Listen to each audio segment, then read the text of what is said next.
আল্লাহর নবী বিশ্ব নবী ঘরের মধ্যে বসে আছেন। এমন সময় ফাতেমা রাদিয়াল্লাহু তাআলা আনহা আল্লাহর নবীর কাছে এসে আল্লাহর নবীর কাছে আসলেন। আল্লাহর নবী বিশ্ব নবী সঙ্গে সঙ্গে ফাতেমাকে বলতেছে, ফাতেমা, আল্লাহ রাব্বুল আলামিন তোমার জন্য একটা ডিগ্রি দিয়ে দিয়েছেন। জোরে বলেন সুবহানাল্লাহ। আল্লাহ রাব্বুল আলামিনের নবীর কথা শুনিয়া ফাতেমা রাদিয়াল্লাহু তাআলা আনহা বলতেছে, আব্বা গো, কি ডিগ্রি আমার দিয়ে দিয়েছেন? আল্লাহর নবী বলেন, ফাতেমা, তোমারে আল্লাহ খাতুনে জান্নাত ফাতেমাতুজ জোহরা ডিগ্রি দিয়ে দিয়েছেন। জোরে বলেন আল্লাহু আকবার। তার মানে ফাতেমারে জান্নাতের সর্দারিনী বানায়া দিবেন আমার আল্লাহ। এইটা আল্লাহর নবী যখন ফাতেমারে বললেন, শোনার পরে তিনি খুশি হয়ে গেলেন। যাওয়ার পরে আল্লাহর নবী বলতেছেন, ফাতেমা তুমি শোনো, তোমারে জান্নাতের সর্দারিনী বানাবেন ঠিকই, কিন্তু আমার আল্লাহ তোমার আগে আরেকজন কাঠুরিয়ার বউকে জান্নাতে ঢুকায়া দিবে। জোরে বলেন আল্লাহু আকবার। এখন মা বোনদের যে কোনো মেয়ে মানুষ দেখবেন একজন আরেকটা নারীকে কিন্তু হিংসা করে। যদি শোনে তার চাইতে আরেকটা নারীকে কেউ ভালো বলছে, তাহলে সে খারাপ অনুভব করে। জোরে বলেন ঠিক কিনা? খাতুনে জান্নাত ফাতেমা তখন বলতেছে, আব্বা কেন আমার আগে একজন কাঠুরিয়ার বউকে জান্নাতে দিবে? কারণটা কি আমার একটু বলেন। শোনার পরে তখন আল্লাহর নবী বলতেছে, মারে, তুমি যদি জানতে চাও আমি তোমারে বলবো না। তুমি এখান থেকে উত্তর দিকে অমুক বনের মধ্যে এমন একটা জায়গা আছে, ওখানে একটা ঘর করে একটা কাঠুরিয়ার বউ বাস করে। তুমি ওখানে গেলেই সবকিছু বুঝতে পারবা কেন তোমার আগে কাঠুরিয়ার বউ আল্লাহর জান্নাতে যাবে। শোনার দরকার আছে না নাই? আমার ভাইয়েরা, মনোযোগ দিয়ে শুনতে হবে। এইবার খাতুনে জান্নাত ফাতেমা রাদিয়াল্লাহু তাআলা আনহা তিনি চলে গেলেন। যাইতে যাইতে যাইতে যাইতে বনের মধ্যে এইবার যখন ভিতরে গেলেন, যাইয়া ওই তো বাড়ির সন্ধান পেলেন।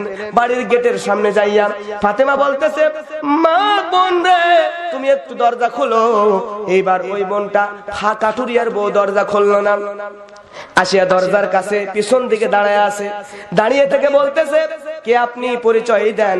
তখন খাতুনে জান্নাত ফাতেমা সঙ্গে সঙ্গে বলতেছে, আমি হলাম আখিরি জামানার নবী পয়গম্বর বিশ্ব নবীর মেয়ে ফাতেমাতুজ জোহরা। জোরে বলেন আল্লাহু আকবার। এই কথা শোনার পরে দরজার পিছন থেকে ওই মহিলা বলতেছে, আমার ছোট্টবেলায় থেকে যখন থেকে আপনাদের সম্পর্কে জেনেছি তখন থেকে আমার ইচ্ছা আমি ফাতেমার সঙ্গে দেখা করব, বিশ্ব নবীর মেয়ের সঙ্গে আমি দেখা করব, কিন্তু আমার এই স্বপ্ন পূরণ হয় নাই। কিন্তু আজকে পূরণ হইতো। কিন্তু বোন রে, আপনাকে আমি দুঃখিত, আজকে আপনার সঙ্গে আমি দেখা করতে পারবো না। ফাতেমা বলে, কেন? তোমার যেহেতু স্বপ্ন ছিল আমার সঙ্গে দেখা করার, কিন্তু কেন তুমি আজকে দেখা করতে পারবে না? কাঠুরিয়ার বউ বলতেছে, বোন, কারণ হলো আমার স্বামীর প্রত্যেকটা কথা আমি শুনি, আমার স্বামীর কাছ থেকে অনুমতি না নিয়া আমি কোনো কাজ করি না। এই কথা শুনিয়া খাতুনে জান্নাত বলল, তাহলে কি হয়েছে বলো? কাঠুরিয়ার বউ বলতেছে, ও আমার প্রাণের বোন রে, আমার স্বামী চলে গেছে, আমি তারে কিছুই বলি নাই। আপনি আজকে চলে যান, আজকে যখন আমার স্বামী বন থেকে কাঠ কেটে চলে আসবে তার কাছে অনুমতি নিয়া কালকে আপনার সঙ্গে আমি দেখা করব। জোরে বলেন আল্লাহু আকবার। এমন কথা শুনিয়া মনটা খারাপ করে তিনি চলে গেলেন। যাওয়ার পরে পরের দিন সকালবেলা এবার যখন দেখা করার জন্য আসবেন, আসার সময় ছোট্ট ছেলে হুসাইন বলতেছে, মা তুমি কোন জায়গায় যাবা? তখন সব খুলে বলল, আমার আগে একটা কাঠুরিয়ার বউ জান্নাতে যাবে, ওই মেয়ের সঙ্গে একটু দেখা করতে যাইতে চাই। কি কারণে আমার আগে জান্নাতে যাবে এইটা আমি একটু বুঝতে চাই। সঙ্গে সঙ্গে খাতুনে জান্নাত তার ছেলে হুসাইন বলতেছে, মা আপনি একা নয়, আজকে আমি আপনার সঙ্গে যাইতে চাই, ওই মহিলার সঙ্গে একটু দেখা করব। ছোট্ট বাচ্চার আবদার, খুব জেদি ছিলেন, এই জন্য সঙ্গে করিয়া যখন ফাতেমা রাদিয়াল্লাহু তাআলা আনহা তারে নিয়ে গেল দরজার কাছে, যখনই কড়াটা নাড়লো তারে ডাক দিল, তখন ভিতর থেকে খুলবে অবস্থা। এমন সময় হুসাইনের কণ্ঠ পেয়ে গেল।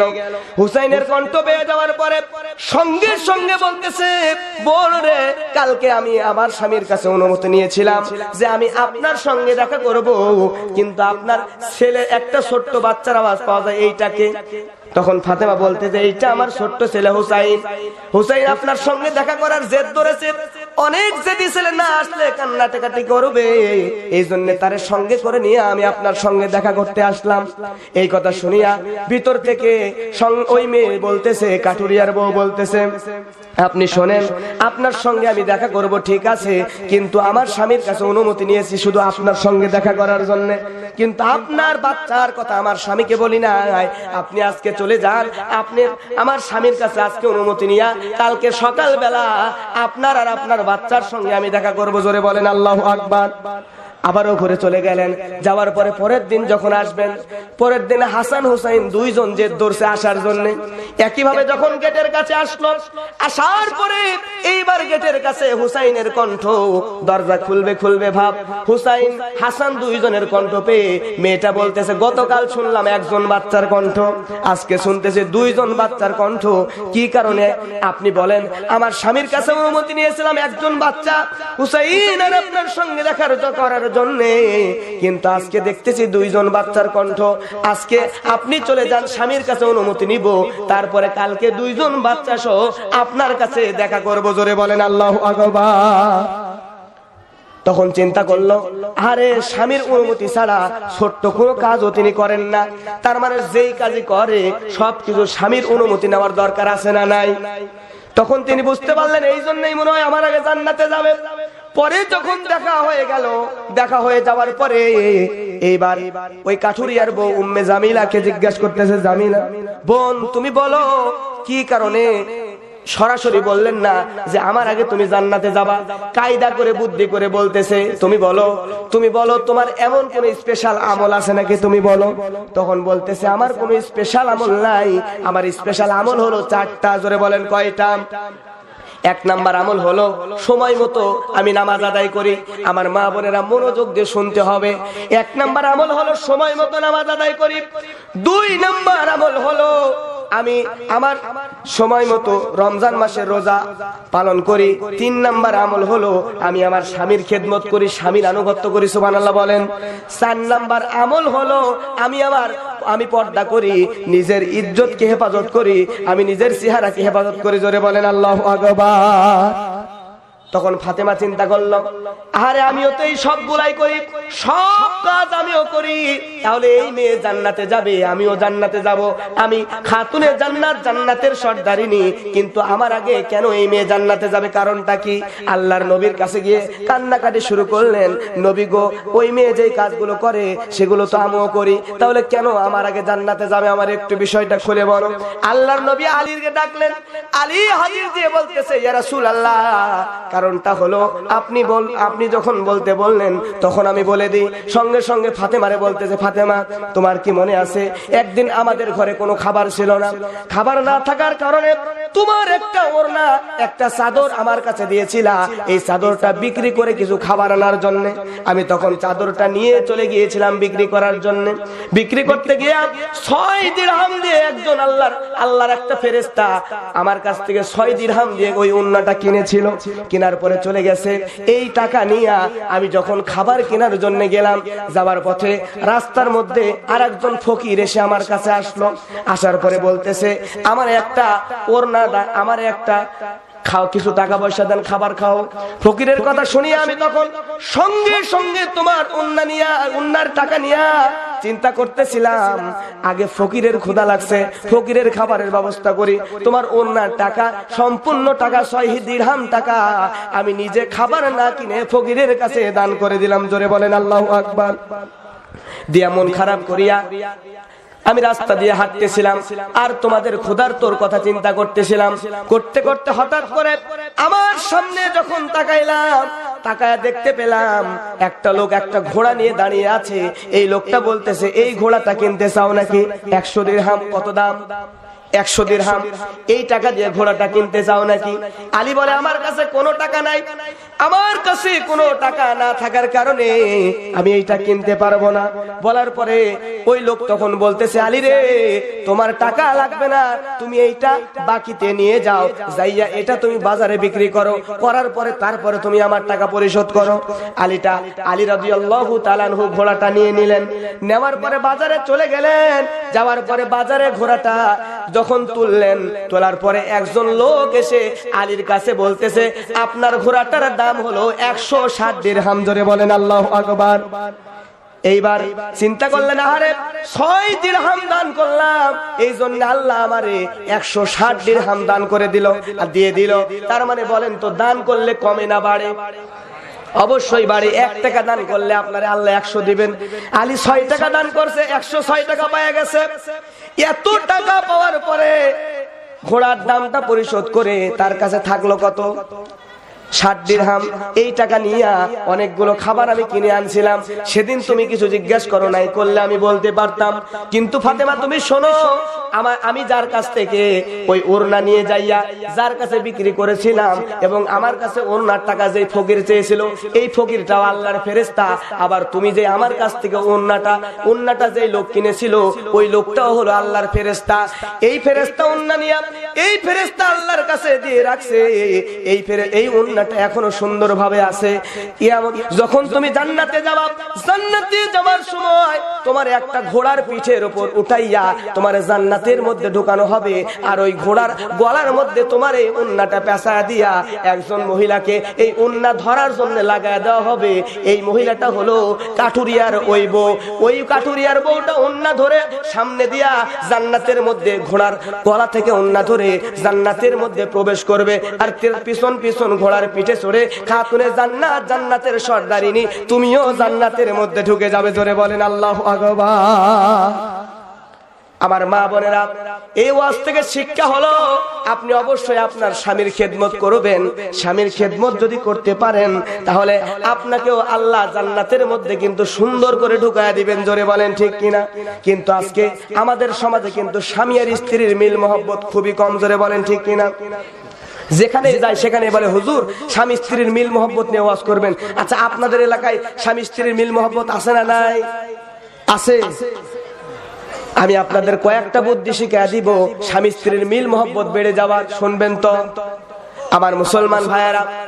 1 নাম্বার বুদ্ধি হলো, স্ত্রী যখন খাবার রান্না করবে তার খাবার যেমনই হোক না কেন খাবারের প্রশংসা করবেন। পারবেন না? লবণ ঝাল বেশি হোক আর কম হোক বলবেন যে হেভি হচ্ছে। পারবেন না? তাই বলে আজকেই বলেন না, বললে আবার কিন্তু উল্টা বিপদ হয়ে যাবে, হিতে বিপরীত। কারণ এইরকমই এক মাহফিলে এক হুজুর ওয়াজ করতেছে, স্ত্রী আর স্বামীর মহব্বত বাড়বে স্ত্রীর খাবারের প্রশংসা করলে। এই কথা শুনিয়া সঙ্গে সঙ্গে ওই যুবক বাড়িতে গেছে, রাত 1টা বাজে, যাইয়া স্ত্রীকে ডাকতেছে, বউ ঘুম থেকে উঠে এবার সুন্দর করে খাবার তৈরি করিয়া দেশি মুরগির গোস্ত দিয়ে স্বামীরে খাবার দিয়েছে।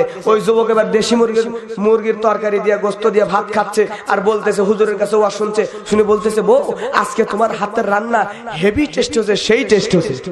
এখন বউ শুনে রাগে বলতেছে, তার মানে পাশের বাড়ির ভাবির সাথে তোমার লাইন আছে। তখন স্বামী কয়, কে রে, আমি তোমার খাবারের প্রশংসা করলাম আর তুমি এমন কথা বলতেছো, কারণ কি? তখন বউ বলতেছে, কে রে, সারা জীবন তোমাকে আমি এত টেস্টি টেস্টি খাবার রান্না করে দিলাম, জীবনে একটা দিনের জন্য বললা না যে আমার হাতের রান্না টেস্ট হচ্ছে, খুবই সুন্দর আছে, কিন্তু আজকে পাশের বাড়ির ভাবি 1 বাটি দেশি মুরগির গোস্ত দিছে, গোস্তের তরকারি দিছে, এটা খাই বলতেছে হেভি টেস্ট। সন্দেহ আছে না নাই? আছে না নাই? সন্দেহ থাকলে কি হয় দেখেন, স্বামী আর স্ত্রী ঘরের মধ্যে শুয়ে আছে একই বিছানায়, গভীর রাত্রে প্রায় 2টার সময় মোবাইলে ক্রিং ক্রিং করে একটা মেসেজ বেজে উঠছে। স্বামী ঘুম থেকে উঠিয়া মোবাইল হাতে নিয়ে দেখতেছে, মোবাইলে লেখা উঠছে বিউটিফুল। কি ফুল? বিউটিফুল। এবার স্বামীর মেজাজ খারাপ, কারণ বউয়ের মোবাইলে যদি দেখে বিউটিফুল লেখা, স্বামীর মেজাজ কি ঠিক থাকবে?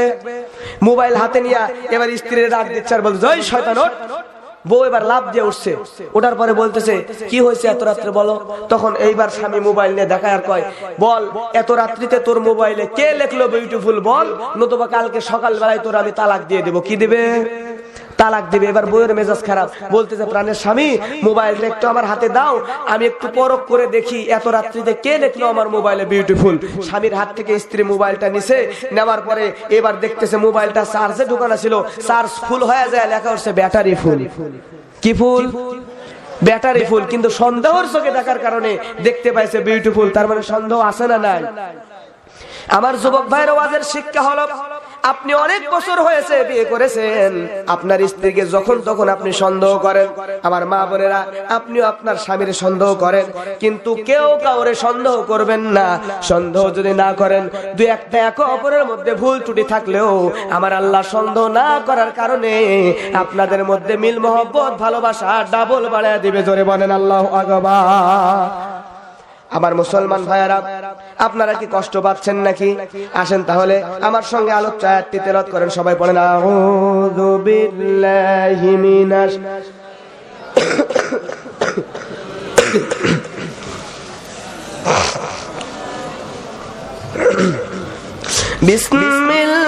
বিসমিল্লাহির রহমানির রহিম। তাসিম মিম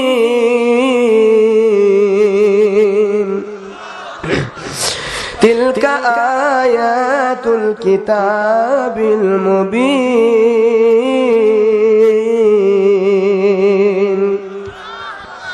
সূরা তেলাওয়াত করেছি সূরা কসাস। কোন সূরা?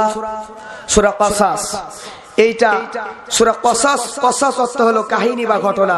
সূরার নামই যদি হয় কাহিনী, তাহলে বোঝা যাচ্ছে এই সূরার মধ্যে অত্যন্ত সুন্দর কোন ঘটনা আমার আল্লাহ দিয়ে দিয়েছেন। জোরে বলেন ঠিক কিনা? এটা হলো কোরআনুল কারীমের 28 নম্বর সূরা।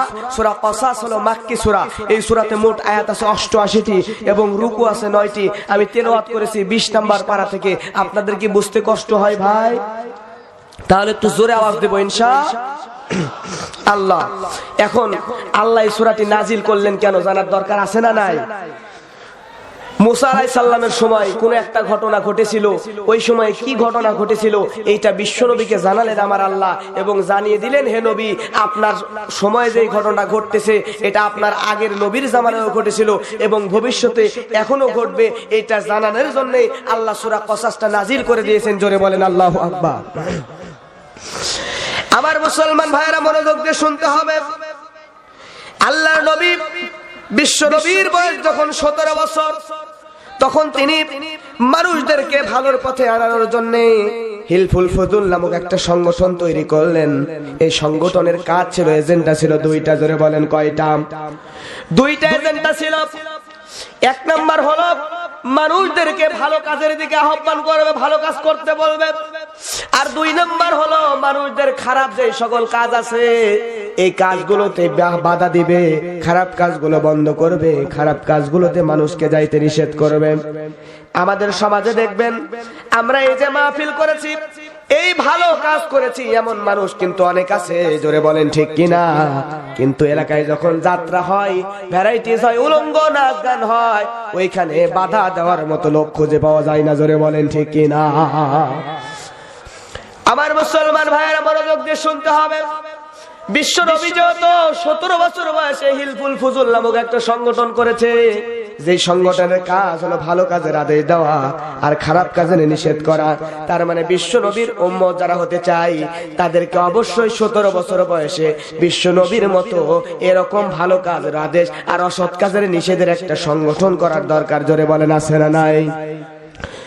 আমার মুসলমান ভাইরা, অবশ্যই বিশ্ব নবী যেগুলো করেছেন আমাদেরকেও এই সমস্ত কাজগুলো করতে হবে, তাহলে আমরা বিশ্ব নবীর উম্মত হতে পারবো। জোরে বলেন ঠিক কিনা? আমার মুসলমান ভাইয়েরা, আল্লাহর নবী যখন এরকম করে দাওয়াত দিতে দিতে মানুষদেরকে বলতে বলতে নিজে ক্লান্ত হয়ে যাচ্ছেন, কিন্তু মানুষেরা, বেশিরভাগ মানুষেরা ভালো কাজের দিকে আসে না। বেশিরভাগ মানুষ যখন খারাপের দিকে ডাইভার্ট হয়ে থেকে যায়, তখন আল্লাহর নবী আল্লাহর কাছে ধর্ণা দিলেন, আল্লাহর কাছে সাহায্য চাইলেন, আল্লাহ সাহায্য করেন। আল্লাহ রব্বুল আলামিন তখন বিশ্ব নবীকে 30 পারা কোরআন দিয়ে দিলেন, জানায় দিলেন, নবী আপনি আপনার চরিত্র, আদর্শ আর এই কোরআন দিয়ে মানুষদেরকে বোঝান, তাহলে মানুষদের মধ্যে সত্য এবং সুন্দর আলোর পথ দেখানো সম্ভব। জোরে বলেন ঠিক কিনা? আল্লাহ নবী, বিশ্ব নবী কোরআন পেলেন, পাওয়ার পরে আল্লাহ রব্বুল আলামিন নবীকে বললেন, আনজির আশিরাতাকাল আকরাবিন, তুমি তোমার কাছের মানুষদেরকে দাওয়াত দাও। আল্লাহর নবী যখন দাওয়াত দেওয়ার কথা শুনলেন, শুনিয়া তিনি একটা পাহাড়ের চূড়ার উপরে দাঁড়ালেন। পাহাড়ের চূড়ার উপরে দাঁড়ানোর পরে সব মানুষদেরকে বললেন, ও এলাকার মানুষেরা তোমরা শোনো, আমি মোহাম্মদ বিন আব্দুল্লাহ যদি বলি এই পাহাড়ের পিছন দিকে একদল গুপ্তচর বাহিনী লুকায় আছে, যখন তখন তোমাদের উপর অ্যাটাক করতে পারে, আক্রমণ করতে পারে। তোমরা কি বিশ্বাস করো নাকি? সঙ্গে সঙ্গে বললে, সবাই বললেন, আপনি হলেন আল আমিন, আপনি হলেন সত্যবাদী, আপনি যেই কথাই বলবেন আপনি মিথ্যা বলবেন না, আপনি সুন্দর সত্য কথা বলবেন, আপনার কথা আমরা মেনে নিব। আল্লাহ নবী আপনি যদি বলেন পাহাড়ের পিছন দিকে গুপ্তচর বাহিনী লুকায় আছে, আমরা সেইটা বিশ্বাস করে নিব। আল্লাহ নবী বিশ্ব নবীর কথা তারা মেনে নিল, সত্যবাদী বলল। জোরে বলেন আলহামদুলিল্লাহ। আমার দেশের প্রাইম মিনিস্টার দুইটা ভালো কাজ করেছেন, জোরে বলেন কয়টা? আমার দেখা মতে 1 নাম্বার হলো কওমি মাদ্রাসার স্বীকৃতি দিয়ে দিয়েছেন, আলহামদুলিল্লাহ বলেন। আরেকটা হলো, আমার তখন জন্ম হয় নাই, আমি শুনেছি, আপনারা যারা মুরব্বী তারা হয়তো জানেন, তৎকালীন সময় আজ থেকে বহু বছর আগে সংসদের মধ্যে যখন এমপি মন্ত্রীরা ঢুকতেন, ঢোকার সময়ে সেখানে মাথা নিচু করে সংসদের স্পিকারকে সম্মান প্রদর্শন করে সেখানে ভিতরে ঢুকতে হইতো। তখন সেখানে আমাদের প্রাইম মিনিস্টার, এখন তিনি তখন প্রাইম মিনিস্টার ছিলেন, আরো অনেক এমপি মন্ত্রী ছিল। সেখানে সাইদ সাহেব একটা কথা বলেছিলেন যে আমরা হলাম মুসলমানের জাত, মুসলমান বীরের জাত, আর মুসলমান একমাত্র আল্লাহ ছাড়া আর কারো কাছে মাথা নত করতে পারে না। জোরে বলেন ঠিক কিনা? এমন কথা শোনার পরে সঙ্গে সঙ্গে সেখানে তিনি বলেছিলেন স্পিকারের কাছে যে আমরা মাথা নত করে ঢুকতে চাই না, মাথা উঁচু করে সংসদের মধ্যে ঢুকতে চাই। এই কথা শুনিয়া সবাই তখন বলেছিল আপনি সুন্দর কথা বলেছেন, ভালো কথা বলেছেন, মুসলমান আল্লাহর কোরআনের কথাই তো বলেছেন, কারণ আল্লাহ ছাড়া কারো কাছে সিজদা দেওয়া যাবে না। সত্য কথাই বলেছেন আপনি, অবশ্যই ভালো মানুষ, সুন্দর কথা বলেছেন, এই জন্য আপনার কথা আমরা মেনে নিলাম। এই বলিয়া সবাই যখন হাত তুলেছিল, তার হাত তোলা দেখিয়া স্পিকার তখন থেকে এই আইনটা পাস করে দিয়েছিল। সেদিন থেকে শুরু করে নিয়া এখন পর্যন্ত সংসদের মধ্যে পুরো এমপি মন্ত্রীদেরকে মাথা নিচু করে ঢুকতে হয় না, স্পিকারের সামনে মাথা উঁচু করে মুসলমানের জাত, বীরের জাত মাথা উঁচু করে সংসদে ঢুকে ধরে বলেন আলহামদুলিল্লাহ। আমার মুসলমান ভাইয়েরা, আল্লাহর নবী বিশ্ব নবী তখন বললেন তোমরা কি বিশ্বাস করো এই পাহাড়ের পিছন দিকে একদল গুপ্তচর বাহিনী লুকায় আছে, এটা কি তোমরা বিশ্বাস করো? তখন সবাই বলল হ্যাঁ আমরা বিশ্বাস করি, আপনি আল আমিন, সুন্দর মানুষ, সত্য কথা বলেছেন, ভালো কথা বলেছেন। সবাই যখন একমত পোষণ করলো, করার পরে আল্লাহর নবী তখন বললেন তাহলে পড়ে নাও লা ইলাহা ইল্লাল্লাহু মুহাম্মাদুর রাসূলুল্লাহ। আল্লাহর নবী এতদিন এমনি মানুষদেরকে বোঝাইছেন, কিন্তু আজকে যখন সরাসরি বলে দিল একমাত্র এই জমিনে আল্লাহ এক এবং অদ্বিতীয়, তিনি ছাড়া কোনো উপাস্য নাই, এবং আমি মুহাম্মদ বিন আব্দুল্লাহ, আমি হলাম আল্লাহর রাসূল। আর আল্লাহর জমিনে আল্লাহর আইন ছাড়া, আল্লাহর শাসন ছাড়া আর কারো শাসন চলতে দেওয়া যাবে না। আল্লাহর নবী এতদিন সরাসরি আল্লাহর আইনের কথা বলেন নাই, কিন্তু আজকে যখন বললেন আল্লাহর আইন ছাড়া আর কারো আইন চলতে দেওয়া যাবে না, সঙ্গে সঙ্গে সবাই বলল মুহাম্মদ বিন আব্দুল্লাহ তোমার ওয়াজ বন্ধ করো, তোমার ওয়াজ আর চলতে দেওয়া যাবে না। তারা বুঝতে পারলো এমন ওয়াজ যদি করে, আল্লাহর আইন যদি জমিনে চালু হয়ে যায়, তাহলে আমাদের সিয়ার হারায় যাবে। এই চিন্তা করিয়া তারা সিয়ার হারানোর ভয়ে আল্লাহর নবী বিশ্ব নবীকে পাগল এবং মিথ্যাবাদী, ভণ্ড বানিয়ে দিলেন। জোরে বলেন নাউজুবিল্লাহ। সূরা আল-হাবের তাফসীর বললে দেখতে পাবেন, তাফসীরের মধ্যে সুন্দর করে লেখা আছে ইতিমধ্যে আবু লাহাব একটা পাথর তুলেছে, আল্লাহর নবীকে আঘাত করেছে। আল্লাহর নবী আঘাত পেয়ে গেছেন, রক্ত কপাল দিয়ে পড়া শুরু করেছে। আমি সূরা লাহাবের দিকে যাব না, সূরা কসাসের দিকে আসেন। আল্লাহর নবী বিশ্ব নবী যখন দাওয়াত দিয়ে দিলেন, তখন অনেক মানুষ যখন আল্লাহর নবীর দাওয়াতে সাড়া দিয়ে দিল, তখন আবু জেহেল চিন্তা করলো এমন করে যদি চলতে দেওয়া যায়, তাহলে মুহাম্মদ বিন আব্দুল্লাহর দলের লোকগুলো ভারী হয়ে যাবে। মুহাম্মদ বিন আব্দুল্লাহর দল ভারী হয়ে গেলে আমাদের চেয়ার হারিয়ে যাবে। এই চিন্তা করিয়া আল্লাহর নবী বিশ্ব নবী তখন তার ওয়াজ বন্ধ করে দিবেন। আবু জেহেল মনে মনে ভাবলো কি করা যায়। আবু জেহেল চিন্তা করলো বিদেশ থেকে একজন মেহমানকে দাওয়াত দিয়ে আমার দেশে আনবো, আনার পরে ওই বিদেশি মেহমান এই দেশে আসার পরে একটা মঞ্চ বানাবো, মানুষদেরকে দাওয়াত দেব, যে বিদেশি মেহমানের দ্বারা মুহাম্মদ বিন আব্দুল্লাহর বিচার করব। জোরে বলেন নাউজুবিল্লাহ। এমন কথা চিন্তা করিয়া আবু জেহেল এমন করে মঞ্চ বানালেন, বিদেশ থেকে হাবিব বিন মালিক নামে একজনের দাওয়াত দিলেন। দাওয়াত দেওয়ার পরে ওই দিনে হাজার হাজার মানুষদেরকে বলে দিলেন অমুক জায়গায় অমুক দিনে মুহাম্মদ বিন আব্দুল্লাহর বিচার হবে, তোমরা চলে আসবা। আবু জেহেল চিন্তা করলো আমরা মঞ্চে থাকবো তিনজন, হাবিব বিন মালিক, আমি, আবু জাহল এবং মুহাম্মদ বিন আব্দুল্লাহ। কিন্তু চেয়ার বানাবো দুইটা, একটা হলো স্বর্ণের চেয়ার আর একটা হলো রৌপের চেয়ার।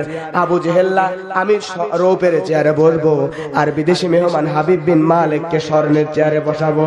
আর মুহাম্মদ বিন আব্দুল্লাহ যখন মঞ্চে আসবে তারে দাঁড়ায়া দাঁড়ায়া অপমান করবো। জোরে বলেন নাউজুবিল্লাহ।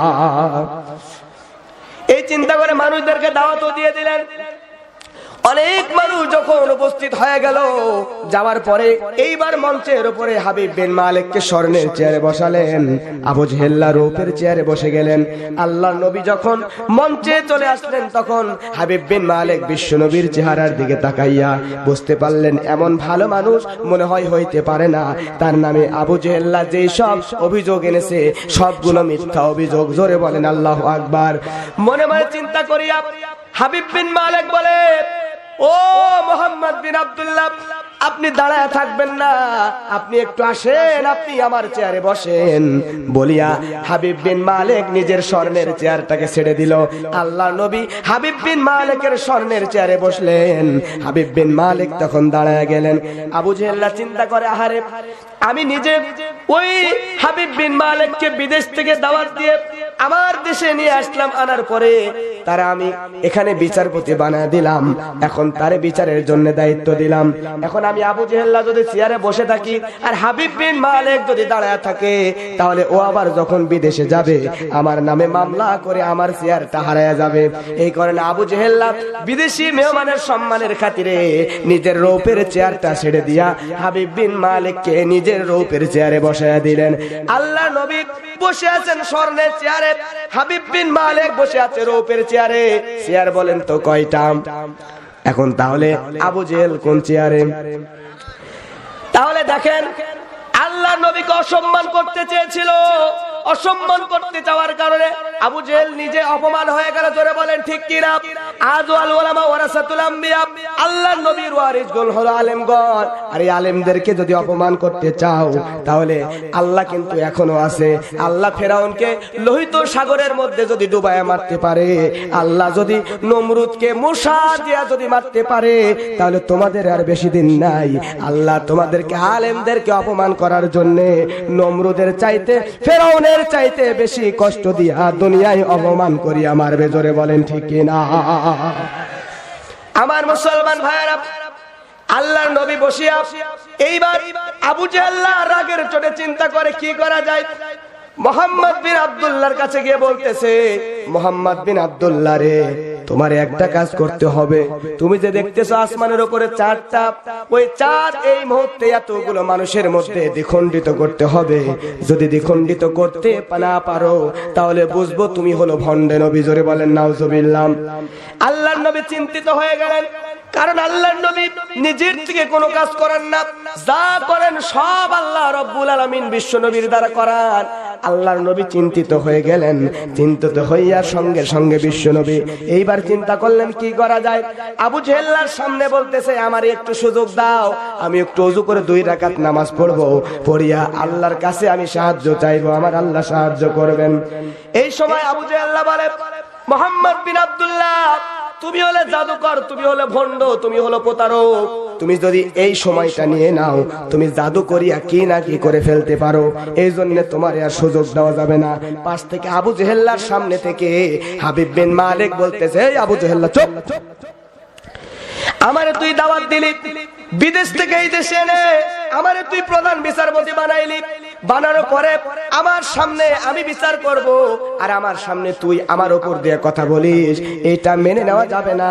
তুই চুপ কর মুহাম্মদ বিন আব্দুল্লাহ, আপনি যান এখান থেকে যাইয়া আপনি নিজেই সুন্দর করে আপনার প্রভুর কাছে যান। চিৎকার দিয়ে বলেন আল্লাহু আকবার। আবু জাহল দাঁত কিটিমিটি করে আর চিন্তা করে, হায়রে আমি তো হারামজাদারে দাওয়াত দেই না, আমার দেশের প্রধান বিচারপতি বানাইলাম, আর আমি যেটা বলতেছি আমার বিরুদ্ধে কথা বলে। আরে আর এই দেশে রাখা যাবে না, আরে এখনই সিঙ্গাপুরে পাঠাও, আরে মালয়েশিয়া পাঠাও, দুবাই পাঠাও, যে কোনো দেশে পাঠাও, আমাদের কোনো আপত্তি নাই। কারণ আল্লাহ রাব্বুল আলামিন সত্যের মুখোশ একদিন উন্মোচন করবেন। জোরে বলেন ঠিক কিনা? আমার মুসলমান ভাইরা, এইবার হাবিব বিন মালিক যখন বিশ্ব নবীকে অনুমতি দিয়ে দিল, দেওয়ার পরে সঙ্গে সঙ্গে আল্লাহর নবী চলে গেল। যাওয়ার পরে এইবার আসমানের দিকে, চাঁদের দিকে তাকাইয়া আল্লাহর কাছে সাহায্য চাই, বলে আল্লাহ আমার তো কোনো কিছু করার ক্ষমতা নাই, আপনি যা করান সেইটাই তো আমি করি। এতগুলো মানুষের মধ্যে তারা আমারে অপমান করবে, চক্রান্ত করেছে। আল্লাহ গো, আপনি দয়া করিয়া আমি যখন আঙ্গুলের ইশারা করব তখন আপনি চাঁদটাকে দয়া করে দ্বিখণ্ডিত করে দিবেন। আল্লাহর কাছে সাহায্য চাই। আল্লাহর নবী আঙ্গুল ইশারা করতেছেন, এইদিকে হাজার হাজার মানুষগুলো যারা ছিল সবাই আল্লাহর নবীর চেহারার দিকে তাকায় আছে, আঙ্গুলের দিকে আর চাঁদের দিকে তাকায় আছে। হাবিব বিন মালিকও তাকায় আছে, কিন্তু এইদিকে আবু জেহেলের বুকের মধ্যে হৃদয়টা ধড়াস ধড়াস করতেছে, বারায়ার ভিতরে ঢুকে চিন্তা করে মুহাম্মদ বিন আব্দুল্লাহ আজ পর্যন্ত কোনো কাজে ফেল হয় নাই, যেইটাই করে সেইটাই তো ঠিক হয়ে যায়, এটাও মনে হয় পেরে যাবে, পেরে গেলে তো আমার আর মান ইজ্জত থাকবে না। আবু জেহেল ভয়ে কাঁপতেছে। এইদিকে আল্লাহর নবী চাঁদের দিকে আঙ্গুল ইশারা করে আল্লাহর কাছে সাহায্য চাইলেন। আল্লাহ রাব্বুল আলামিন বিশ্ব নবীর সহযোগিতা করলেন। আল্লাহর নবী চাঁদের দিকে আঙ্গুল ইশারা করে আল্লাহর নবীর যে হাতের আঙ্গুল দিয়ে টান দিয়ে দিলেন, আল্লাহ রাব্বুল আলামিন চাঁদকে দ্বিখণ্ডিত করে দিলেন। জোরে বলেন আল্লাহু আকবার। চারিদিকে অন্ধকার হয়ে গেল, আল্লাহু আকবার ধ্বনি উচ্চারণ হওয়া শুরু হয়ে গেল। আস্তে আস্তে যতগুলো মানুষ ছিল, বিদেশি মেহমান হাবিব বিন মালিক সহ সবাই আল্লাহর নবীর কাছে কালেমা পড়ে আবু জেহেল ছাড়া সবাই মুসলমান হয়ে গেল। জোরে বলেন আল্লাহু আকবার। এইবার আবু জেহেল চিন্তা করে, হারে মুহাম্মদ বিন আব্দুল্লাহ এমন করতেছে, হাজার হাজার মানুষ তার দাওয়াতে চলে আসতেছে, তার তো এইভাবে ওয়াজ করতে দেওয়া যাবে না, তার মাহফিলে লক্ষ লক্ষ মানুষ হচ্ছে, এখন যদি এইভাবে তার চলতে দেওয়া হয় সব মানুষ কোরআনের সত্য কথা বুঝে যাবে, তারা বুঝে যাবে আল্লাহর জমিনে আল্লাহর আইন চালু করতে হবে। এইটা বুঝে গেলে আমাদের হাত সব কাটা পড়বে, আমরা সবাই চুরি করতেছি, আমরা সবাই অন্যায় করতেছি। এই চিন্তা করিয়া আবু জেহেল চিন্তা করলো, আর যাই হোক যেমন করেই হোক মুহাম্মদ বিন আব্দুল্লাহকে আর রাখা যাবে না, তার বিরুদ্ধে আমাদের আইন পাস করা লাগবে, বৈঠক করা লাগবে। এই চিন্তা করিয়া আবু জেহেল সঙ্গে সঙ্গে দারুন নাদওয়া নামক এক জায়গায় গেলেন। যাওয়ার পরে 13 গোত্রের 13 জন নেতাকে দাওয়াত দিলেন। কত গোত্রের? 13টা গোত্রের 13 জন নেতাকে দাওয়াত দিয়ে দিলেন। দিয়া দারুন নাদওয়া নামক স্থানে বসলেন। বসে আল্লাহর নবীকে হত্যার ষড়যন্ত্র করতেছেন। আল্লাহ রাব্বুল আলামিন জানা দেন, ওয়াইয ইয়ামকুরু বিকাল্লাযীনা কাফারু লিয়ুথবিতুকা আও ইয়াকতুলুকা আও ইউখরিজুকা ওয়া ইয়ামকুরুনা ওয়া ইয়ামকুরুল্লাহ ওয়াল্লাহু খায়রুল মাকিরিন।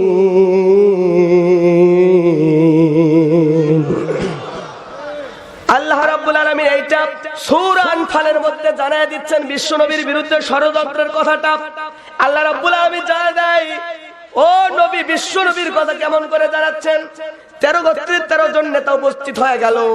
এখন আবু জেহেল চিন্তা করে, আমাদের মধ্যে মুহাম্মদ বিন আব্দুল্লাহর একজন সিআইডি থাকলেও থাকতে পারে, তারে আর ছেড়ে দেওয়া যাবে না। আমরা আগে গনে দেখি মুহাম্মদ বিন আব্দুল্লাহর কেউ আমাদের মধ্যে আছে নাকি। এই চিন্তা করিয়া এবার তারা 13 গোত্রের নেতাদের গণা শুরু করলো। 1 2 3 4 এরকম করে গনে, গুনতে গুনতে বারবার গনে দেখতে পাই 13 জনরে দাওয়াত দিয়েছে। এখন 13 জন নাই, একজন বেড়ে হয়ে গেছে 14। জোরে বলেন কত? যখন দেখতেছে 14 গোত্র হয়ে গেছে, তখন দাওয়াত দিছে 13 দলরে, কিন্তু 14 গোত্র হয়ে গেল। আবু জেহেলের মাথা হিট হয়ে গেছে। তাফসীর খুলে দেখেন, সুন্দর করে বর্ণনা আছে। আমার মুসলমান ভাইয়েরা, আবু জেহেল চিন্তা করে, তার মানে মুহাম্মদ বিন আব্দুল্লাহর মনে হয় একজন সিআইডি এর মধ্যে ঢুকে গেছে। এই চিন্তা করিয়া আবু জেহেল ভয়ে কাঁপতেছে। এমন সময় ইবলিস বলতেছে, তোমাদের ভয় করার কোনো কারণ নাই, কারণ তোমাদের মধ্যে 14 নাম্বার নেতা, 14 দলের যে নেতা আমি ইবলিস শয়তান, এই জন্য তুমি একটু ভয় করো না, আমি তোমাদেরকে ডিসিশন দেওয়ার জন্য তোমাদের মধ্যে ঢুকে গেছে। জোরে বলেন আল্লাহু আকবার। আবু জেহেলের চিন্তা কমে গেল। হট করে একজন উঠে বলতেছে, তাহলে একটা কাজ করো। তখন বলে, কি কাজ? মুহাম্মদ বিন আব্দুল্লাহকে জেলের মধ্যে বন্দী করা হোক। তখন ইবলিস শয়তান বলতেছে, দলের নেতা বলতেছে, না, মুহাম্মদ বিন আব্দুল্লাহর জেলের মধ্যে বন্দী করলে হবে না। কারণ হলো, জেলের মধ্যে যদি বন্দী করা হয়, জেলের মধ্যে ভালো মানুষ থাকে না, চোর ডাকাত থাকে। চোর ডাকাত মোহাম্মদ বিন আব্দুল্লাহ এমন মানুষ, জেলের মধ্যে যাও দাওয়াত দেওয়া শুরু করবে। দাওয়াত দিতে দিতে সব মানুষদেরকে, সে চোর ডাকাতদেরকেও ইসলাম গ্রহণ করাবে, কোরআনী আন্দোলনের কর্মী বানায় দিবে। জোরে বলেন আল্লাহু আকবার। আর যদি চোর ডাকাত ইসলাম মানে, চোর ডাকাত যদি ইসলামিক মাইন্ডের হয়ে যায়, ওদের কিন্তু জানের ভয় নাই। ওরা যখন জেল থেকে বের হবে কোরআনের দাওয়াত দিবে। কেউ যদি আল্লাহর নবীর বিরুদ্ধে, কোরআনী আন্দোলনের বিরুদ্ধে কথা বলে, টান দিয়ে কাল্লা উড়াইয়া দিবে। এজোরে বলেন ঠিক কিনা? আমার মুসলমান ভাইরা, এইবার আল্লাহর নবী, বিশ্ব নবী এবার থেকে যখন জেলের মধ্যে বন্দী করার চিন্তা করে, এখন বলেন তো জেলের মধ্যে যদি বন্দী করে, করিয়া যদি দাওয়াত দিয়ে দেয় মানুষদেরকে, তখন দাওয়াত দিলে ভালোর দিকে আসবে কি আসবে না? চলে আসবে। এই জন্য হয় তার একা একটা ঘরে রাখতে হবে, সবার মধ্যে ছেড়ে দেওয়া যাবে না। তখন বলতেছে না না, একা ঘরে বন্দী করলেও সমস্যা। কারণ হলো জেলের মধ্যে বন্দী করলে তার যে অনুসারী আছে, তার যে দলের লোকেরা আছে, এরা বলবে জেলের তালা ভাঙবো, মুহাম্মদ সাল্লাল্লাহু আলাইহি সাল্লামকে বের করে আনবো। জোরে বলেন আল্লাহু আকবার। শয়তান বলে মুহাম্মদ বিন আব্দুল্লাহকে জেলের মধ্যে বন্দী করা হবে না।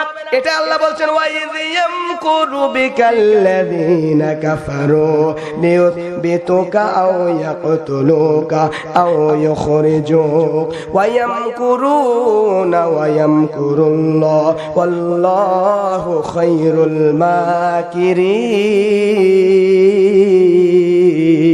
মাকিরিন। আল্লাহ এই ষড়যন্ত্রের কথা আমাদেরকে জানিয়ে দিচ্ছেন। তার মানে মুসা নবীর সময় ঘটেছিল, বিশ্ব নবীর সময় ঘটেছে, এখনো ঘটবে, এইটাই আমার আল্লাহ জানিয়ে দেয়। ধরে বলেন আল্লাহু আকবার। আমার মুসলমান ভাইয়েরা, আল্লাহ নবী বিশ্ব নবীকে জেলের মধ্যে বন্দী করা যাবে না। ইবলিস কয় তাহলে তারে কি করা যাবে?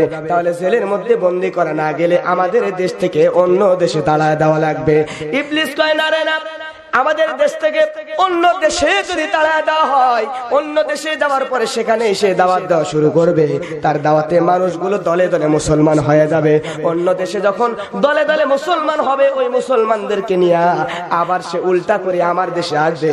আমার দেশে এসে আমাদের উপর অ্যাটাক করে আমাদেরকে হত্যা করে, তার দল ভারী হয়ে গেলে আমাদের চেয়ারটা মুহাম্মদ বিন আব্দুল্লাহ দখল করে নেবে। জোরে বলেন আল্লাহু আকবার। এখন চেয়ার হারানোর ভয়ে তারা পাগল হয়ে গেছে। এখন ভালো মানুষ দেখে না, খারাপ মানুষ দেখে না, যারাই দেখে তার বিরুদ্ধে বললেই তারা শেষ করে দেবে। জোরে বলেন ঠিক কিনা? আবু জাহেল চিন্তা করে মাথা ঠিক নাই, কারণ চেয়ার হারা যাবে মুহাম্মদ বিন আব্দুল্লাহ ছেড়ে দিলে। তখন বলে তারে আর জেলেও বন্দী করা হবে না, দেশ থেকে তাড়াও দেওয়া হবে না। আল্লাহ জানায়া দিচ্ছেন তারে হত্যা করতে হবে, এই কথা আল্লাহ আমাদেরকে জানায়া দিচ্ছেন। আবু জাহেলের সামনে শয়তানেরা সিদ্ধান্ত নিল, তাহলে মুহাম্মদ বিন আব্দুল্লাহকে হত্যা করতে হবে। জোরে বলেন নাউজুবিল্লাহ। দেখেন তো আল্লাহর নবীর কি কোনো দোষ আছে? কোন দোষ নাই, শুধুমাত্র একটাই দোষ, আল্লাহকে রব মানা আর আল্লাহর জমিনে আল্লাহর দ্বীন কায়েম করা। আল্লাহর জমিনে মানুষদেরকে কোরআন বোঝানা, দাওয়াত দিয়ে মুসলমান বানাচ্ছেন, এইটাই আল্লাহর নবীর দোষ। এখন আমার মুসলমান ভাইরা, আপনি কি বুঝতে পারতেছেন? এই সময় আপনার কোনো দোষ যদি না থাকে, আপনি সারা জীবন যদি মানুষদেরকে তেল তেলে ওয়াজ শোনা দেন, আল্লাহর নবী আগে মানুষদেরকে তেল তেলে ওয়াজ শোনাইছেন, তখন তারা কিছুই বলেন নাই, শুধু আল্লাহ আমিন আল্লাহ আল্লাহ আমিন বলছেন। কিন্তু যেই না আল্লাহ নবী বললেন আল্লাহর জমিনে আল্লাহর আইন চালানো লাগবে, আল্লাহর শাসন চালানো লাগবে, এখন ওই আবু জেহেল্লা চেয়ার হারানোর ভয়ে আল্লাহর নবীকে হত্যা করার ষড়যন্ত্র করলো। জোরে বলেন নাউজুবিল্লাহ। এইবার আল্লাহ নবী বিশ্ব নবী জনাবে মুহাম্মদ রাসূলুল্লাহ সাল্লাল্লাহু আলাইহি ওয়াসাল্লাম তখন তারে হত্যা করবে। তারা সবাই মিলিয়া 14-13 গোত্রের নেতা আর ইবলিস শয়তান একবারে বিলে সই করে দিল। সবাই সই করে দিয়া জানায়া দিচ্ছে, তাম পৃথিবীর মানুষদের জানায়া দেয়, সত্যের পক্ষে থাকলে তাদের বিরুদ্ধে এইবার মৃত্যুদণ্ডের রায় আসবে, আদেশ আসবে। জোরে বলেন ঠিক কিনা? আল্লাহর নবীর হত্যা করবে তারা। এই চিন্তা করিয়া আবু জেহেল সহ সবাই এবার লাঙ্গা তরবারি নিয়ে আল্লাহর নবীর দরবারে চলে যায়। আল্লাহর নবীর ওই বাসার দিকে চলে যাচ্ছে, হত্যা করবে। এইদিকে আল্লাহ রাব্বুল আলামিন জানায়া দিচ্ছেন, মুহাম্মদ বিন আব্দুল্লাহ, আল্লাহর নবী গো, আপনার ওই কাফেরেরা হত্যা করবে, তারা সিদ্ধান্ত নিয়েছে। অতএব আপনি আমি বলার সাথে সাথে হযরতে আবু বকরকে নিয়ে নিরাপদ দূরত্বে চলে যাবেন। জোরে বলেন আল্লাহু আকবার। আমার মুসলমান ভাইরা, এমন কথা শোনার পরে আল্লাহর নবী বিশ্ব নবী হযরত আলীর কাছে বলতেছে, আলী রে তুমি শোনো, ওই কাফেররা আমারে হত্যা করার ষড়যন্ত্র করেছে, আমাকে তারা হত্যা করতে চায়। তুমি আমার কাছে আসো, আমার গায়ের চাদরটা নাও, নিয়া আমি যেখানে শুয়ে থাকি বিশ্রাম নেই, আমার জায়গায় আমার চাদর পরে আমি হয়ে তুমি শুয়ে থাকো। আমি মনে করে তারা তোমারে হত্যা করতে চাইবে, কিন্তু আমি আল্লাহর কাছে তোমাকে সরপাত করে দিয়ে চলে গেলাম। জোরে বলেন আল্লাহু আকবার। হযরত আলী সঙ্গে সঙ্গে এবার চিন্তা করলেন, আহারে আল্লাহর নবী মনে করে আমার কে হত্যা করবে। তিনি খুশি হয়ে গেলেন, আল্লাহর নবীর চাদর নিজের গায়ে জড়াইয়া জায়গা মতো শুয়ে পড়লেন। আজকেও যদি আমরাও যদি একই কাজ করতাম, কোরআনের পাখির চাদর যদি গায়ে পড়তে পারতাম, তাহলে কোরআনের পাখিকে আজকে খাঁচায় বন্দি করতো না, আজকে কোরআনের পাখিকে কোরআনের ময়দানে উড়াই দিত। জোরে বলেন ঠিক কিনা? আমার মুসলমান ভাইয়েরা, আল্লাহর নবী বিশ্ব নবীর চাদর গায়ে দিয়ে আলী শুয়ে আছেন।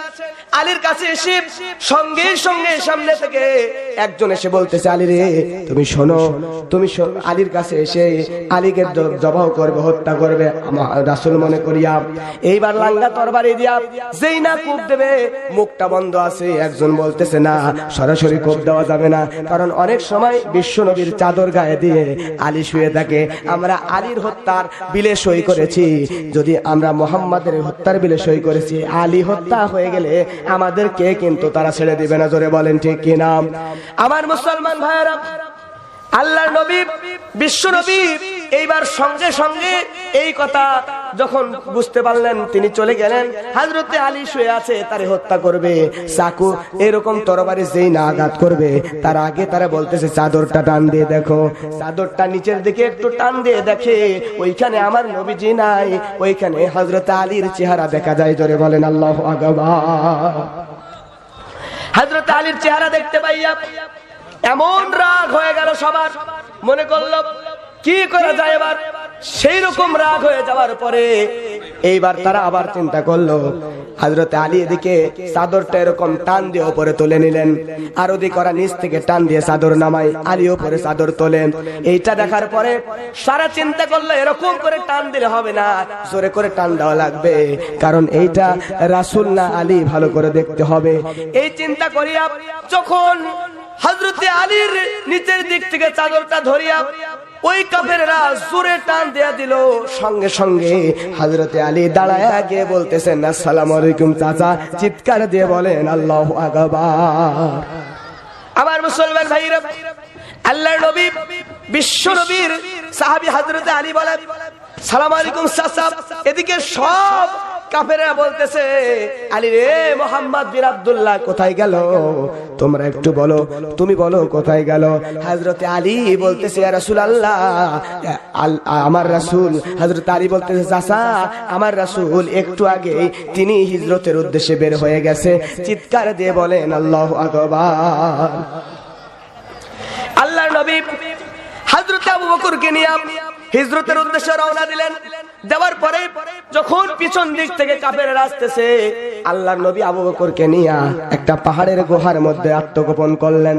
পাহাড়ের গুহার মধ্যে ঢোকার পরে স্বভাবতই আপনারা দেখেছেন মাকড়সার জাল কিন্তু নরম হয়, জোরে বলেন ঠিক কিনা? কিন্তু আল্লাহর নবী যে পাহাড়ের গুহার মধ্যে আত্মগোপন করেছে, ওইখানে ওপর দিক দিয়ে মাকড়সা কিছুক্ষণের মধ্যে জাল বিছিয়ে দিয়েছে, আর এই জালগুলা স্বভাবত নরম হয়, কিন্তু আমার আল্লাহ রব্বুল আলামিন মাকড়সার জাল শক্ত করে দিয়েছেন। জোরে বলেন আল্লাহু আকবার। এমন শক্ত করেছে, কবুতর গুলা দূর থেকে উড়ে এসে ওই শক্ত মাকড়সার জালের উপরে, তাফসীরের মধ্যে আসছে, মাকড়সার জালের উপরে বসিয়া ওই মাকড়সার জালের উপরে খড়কুটা এনে দিয়া ওখানে ডিম দিয়ে বাচ্চা ফোটানোর জন্য ডিমে তাও দেওয়া শুরু করছে। জোরে বলেন আল্লাহু আকবার।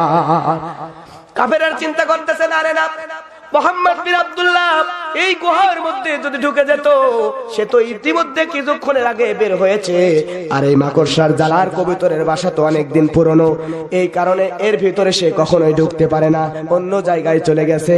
এই চিন্তা করে পাহাড়ের গুহা সুন্দর করে সার্চ না করে আবু জেহেল আর তার দলের লোকেরা অন্যদিকে সোজা চলে গেল।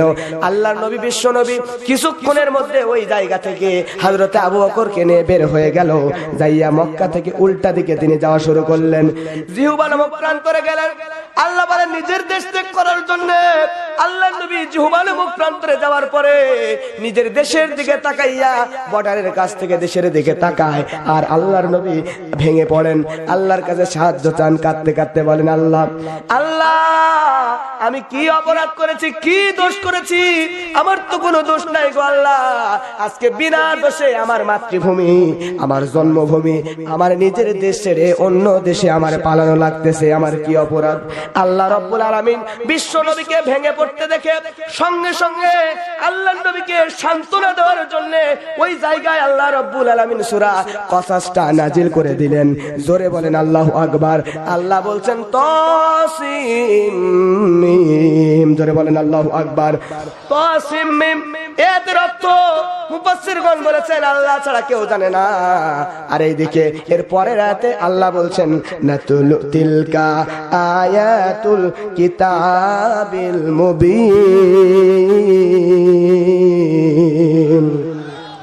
আল্লাহ বলছেন আমি আল্লাহ এই কোরআনের ভিতরে সুস্পষ্ট কিতাবের বাণী দিয়ে দিয়েছি, সুস্পষ্ট ঘটনাগুলা দিয়ে দিয়েছি।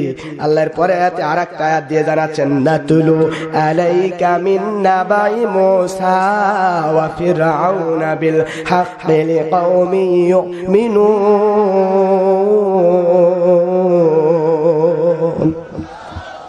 আল্লাহ রাব্বুল আলামিন জানায় দিচ্ছেন বিশ্বনবী আপনি ভেঙে পড়বেন না, কারণ আজকে শুধুমাত্র আপনাকে একা আপনার দেশ ত্যাগ করে অন্য দেশে চলে যাওয়া লাগতেছে না।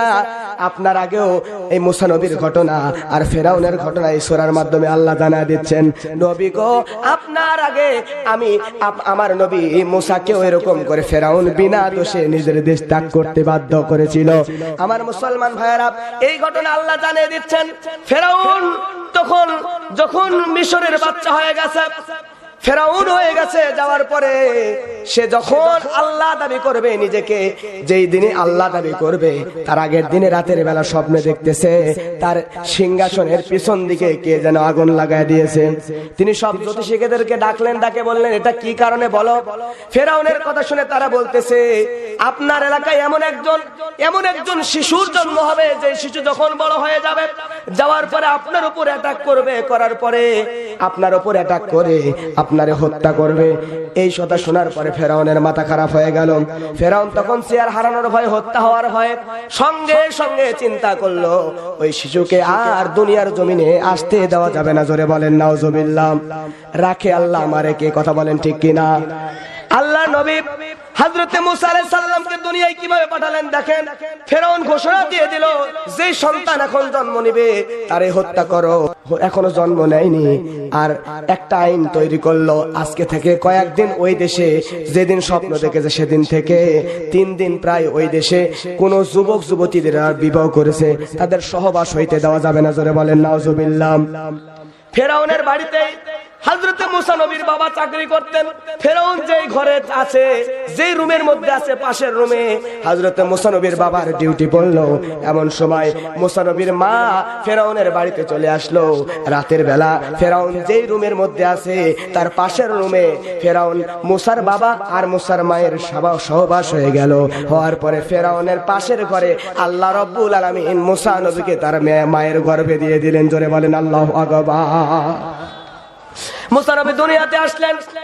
এইবার তিনি যখন জন্মগ্রহণ করলেন, জন্মগ্রহণ করার কিছুদিন পরে তার মা তার আদর করতেছে। এমন সময় ফেরাউনের সৈন্যগুলা আসিয়া মুসা আলাইহিস সালামের বাড়ির মধ্যে, আমার মুসলমান ভাইয়েরা মুসা আলাইহিস সালামের বাড়ির মধ্যে ঢুকবে, গেটে যখন এরকম করে ঠকঠকায় তখন ভিতর থেকে মুসা নবীর মা চিন্তা করে আরে আমার সন্তানকে মনে হয় তারা হত্যা করবে আর বাঁচতে দিবে না। আল্লাহ রাব্বুল আলামিন কোরআনের মধ্যে জানায় দিচ্ছেন, এই ঘটনাগুলো জানায় দিচ্ছেন ইন্না ফিরাউনা আলা ফিল আরদি ওয়া জাআলা আহলাহা শিয়াআন ইয়াস্তাদঈফু তাইফাতাম মিনহুম ইয়াযাব্বিহু أبناءهم ويستحيي نساءهم إنه كان من المفسدين।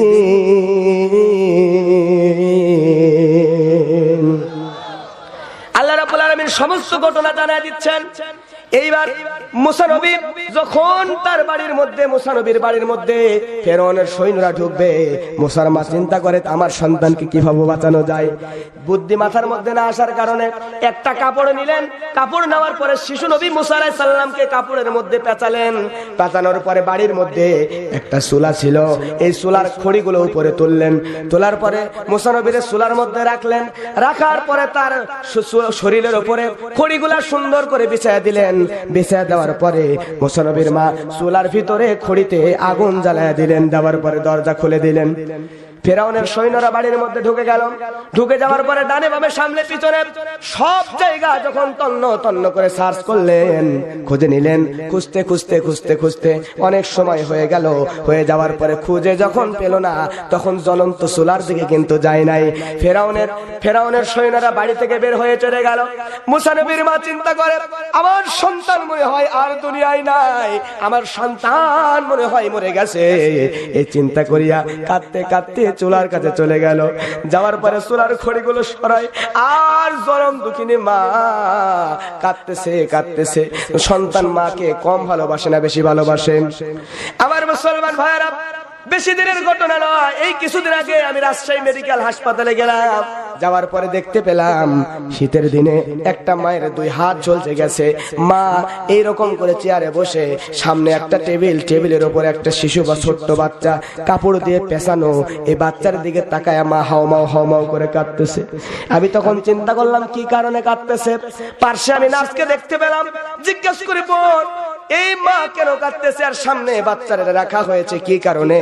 নার্স তখন বলতেছে আমার সঙ্গে কথা বলবে। কথা বলার আগেই নার্সের চেহারার দিকে তাকায় দেখি কথা বলার আগে এই চোখ দিয়ে টপ টপ করে পানি পড়তেছে। আমি তখন জিজ্ঞাসা করলাম বোন আপনি কাঁদেন কেন, কি সমস্যা? নার্স তখন বলতেছে হুজুর আমি যে কারণে কাঁদতেছি বড়ই করুণ ঘটনা বলার আগে আমার গাও শিউরে উঠতেছে। এই যে ছোট্ট বাচ্চা দেখতেছেন, এই ছোট্ট বাচ্চার বাবা গ্রামের গরিব মানুষ। বহুদিন থেকে এই বাচ্চার বাবার মায়ের সন্তান হতো না। অনেক বছর পরে এই সন্তানটা হয়েছে। এই সন্তানটার বাবা গ্রামের গরিব মানুষ, খেজুর গাছের রস লাগায়। এই রস নামিয়ে গুড় তৈরি করে ওই গুড় বাজারে বিক্রি করে যা টাকা পায় এই টাকা দিয়ে সংসার চালায়। আজকে সকালবেলা ওই বাচ্চার বাবা ভোরে ঘুম থেকে উঠে ফজরের সময় নামাজ আদায় করে খেজুরের রস নামাইয়া বাড়িতে নিয়ে আসছে। আসার পরে এই খেজুরের রসটা সুন্দর করে পাতিলে জাল দিয়েছে। জাল দেওয়ার পরে এই মা খেজুরের রসটা জাল দিচ্ছে, বাবা বাহিরে গেছে। জাল দিতে দিতে রস টকবক করতেছে। আর এই দিকে এই মা রসটা রেখে একটু দূরে চলে গেছে। দূরে কোনো একটা কাজের জন্য যাওয়ার পরে ছোট্ট বাচ্চা বুঝতে পারে নাই, খেলতে খেলতে রসের কাছে চলে আসছে। আসার পরে ওই রসের পাতিলের মধ্যে ডেস্কির মধ্যে পা ফসকে ভিতরে পড়ে গেছে। এই বাচ্চা যখন রসের পাতিলের মধ্যে পড়ে গেছে, পড়ে যাওয়ার পরে মা ও মা বলে একটা জোরে চিৎকার দিয়ে দিয়েছে। দেওয়ার পরে এই বাচ্চার আর কোনো আওয়াজ বের হয় না। জনম দুঃখিনী মা দূর থেকে তাকায় দেখে আমার কলিজার টুকরা, আমার জাদুমণি নয়নের পুতুলি, আমার সন্তান রসের পাতিলের মধ্যে পড়ে গেছে। মা এবার কাঁদতে কাঁদতে দৌড়ে এসে পাতিলের কাছে আর সন্তান মা মা বলে আর ডাকতেছে না। একবার মা বলে আওয়াজ দিল। দেওয়ার পরে ভিতর থেকে ফল ফল ফল ফল আওয়াজ বের হয়, সন্তানের কান্নার সাউন্ড বের হয় না। জনম দুঃখিনী মা একটা বারের জন্য চিন্তা করলো না এই গরম রসের মধ্যে যদি হাত ঢুকায়া দেই তাহলে আমার হাতটা মনে হয় ঝলসে যাবে, আমার হাতটা মনে হয় পুড়ে যাবে। কলিজার টুকরা সন্তানের ভালোবাসায় নিজের হাতের কথা চিন্তা না করে জনম দুঃখিনী মা এক সেকেন্ড দেরি না করে ওই রসের গরম টকবকে রসের মধ্যে হাতটা ঢুকায়া দিয়া সন্তানকে বের করে নিয়ে কোলের মধ্যে জড়ায় নিয়েছে। মায়ের দুই হাতটা ঝলসে গেছে, চামড়াগুলো খুলে খুলে পড়ে যায়, আর সন্তানের চামড়াগুলো খুলে মায়ের শাড়ির সঙ্গে আটকে যায়। মা খালি কাঁদে, হাতের দিকে তাকায় না, সন্তানের দিকে তাকাইয়া বলে আমার জাদুমণি কই, আমার জাদুমণি আমার বাবা বলে ডাকে না, মা বলে ডাকে না কেন? এরকম করে কাঁদতেছে। ওই মা একটা বারো হাতের দিকে তাকায় না। ওইখান থেকে শুরু করে নিয়ে হাসপাতাল পর্যন্ত নিয়ে আসা হয়েছে। হাসপাতালে আসার পরও সন্তান মারা গেছে, মা বুঝতে পারে নাই। মায়ের সামনে সন্তানটারে রেখে দেওয়া হয়েছে। মায়ের মায়ের দুই হাতটা জ্বলছে গিয়া হাড্ডি বের হয়ে গেছে, চামড়া খুলে পড়ে গেছে। একটা বারের জন্য মা হাতের দিকে তাকাইয়া ইস আহ শব্দ পর্যন্ত করে নাই। বারবার বারবার মা মায়ের হাতটা ব্যান্ডেজ করে ডাক্তারেরা, আর মা নিজের হাতের দিকে তাকাইয়া ইস না করিয়া সন্তানের লাশের দিকে তাকাইয়া বলতেছে, আমার জাদুমণি আমারে কি আর মা বলে ডাকবে না? জোরে বলেন আল্লাহু আকবার। তাহলে আমাদের মা আমাদের কম ভালোবাসে না বেশি ভালোবাসে? আমাদের মা আমাদেরকে যেমন ভালোবাসে, মুসার মা মুসাকেও এমন ভালোবাসে। মুসার কাছে গিয়া বলতেছে, আমার জাদুমণি মনে হয় আর বেঁচে নাই, এই মনে করিয়া কাঁদতে কাঁদতে খড়িগুলো তুললো। তোলার পরে মুসা আলাইহিস সালামের ওই যেই তেনা দিয়ে যেই কাপড় দিয়ে জড়ায় রেখেছিল ওই কাপড়টা হাতের উপর তুলে নিলেন, খড়িগুলো সরাইয়া তুলিয়া এরকম করে কাপড়টা একদিকে সরাইয়া আর একদিকে সরাইয়া দেখে ওই আগুনের মধ্যে রাখার পরেও আল্লাহর নবীর মুসার একটা পশম পর্যন্ত পুড়ে নাই। মুসা নবী আগুনের ভিতরে সুন্দর করে হাসি হাসি মুখ নিয়ে হাসতেছে। জোরে বলেন আল্লাহু আকবার। আল্লাহ রাব্বুল আলামিন এই বিষয়গুলো দিয়ে সতর্ক করে দিলেন। আল্লাহ মুসা আলাইহিস সালামের মারে সতর্ক করে দিলেন। এইবার তিনি সতর্ক হয়ে গেলেন, ওয়া নুরিদু আন্নামুন্না আলাল্লাযীনা তুদঈফু ফিল আরদি ওয়া নাজআলাহুম ওয়া ইম্মাতাও ওয়া নাজআলাহুম ওয়ারিসিন। জোরে বলেন আল্লাহু আকবার। আল্লাহ রাব্বুল আলামিন সুন্দর করে সতর্ক করে জানিয়ে দেয়, আমার মুসলমান ভাইয়েরা, মুসা আলাইহিস সালাম এবার তার মাকে যখন আল্লাহ সতর্ক করে দিয়েছেন, হযরতে মুসা আলাইহিস সালাম তখন আস্তে আস্তে বড় হবেন। মুসার মা বুঝতে পারলেন আমার সন্তান আমার কাছে নিরাপদ নাই। তিনি একটা কাঠমিস্ত্রির কাছে একটা বাক্স তৈরি করে নিলেন। নেওয়ার পরে মুসা আলাইহিস সালামরে বাক্সের মধ্যে ঢুকায়া দিলেন। দেওয়ার পরে বাক্সর মুখটা আটকায়া দিয়া এইবার নিয়ে গিয়া সমুদ্রের মধ্যে, সাগরের মধ্যে ছেড়ে দিলেন, নদীর মধ্যে ছেড়ে দিলেন। এইটা বাঁচতে বাঁচতে ফেরাউন আর আসিয়া যে জায়গায় হানিমুন করতেছিলেন, মনে করেন এক জায়গায় গিয়া নদীর পাড়ে দাঁড়ায়া থেকে একে অপরকে ভালোবাসা আদান প্রদান গল্প করতেছে, হাসি ঠাট্টা করতেছে। যেই জায়গায় তারা স্ট্যান্ডিং দাঁড়ায় আছে ওই জায়গার পাশেই আল্লাহর নবী মুসাকে যে বাক্সের মধ্যে ঢুকায় ছেড়ে দিয়েছে, নদী ভাসাইতে ভাসাইতে ফেরাউনের কাছে মুসার বাক্সটা নিয়ে গেছে। জোরে বলেন আল্লাহু আকবার। আল্লাহর নবী হযরত মুসা আলাইহিস সালাম যখন কিনারায় এসে ঠেকলেন, ঠেকার পরে এইদিকে আসিয়া আর ফেরাউন ওইখানে বাক্সটা দেখলো।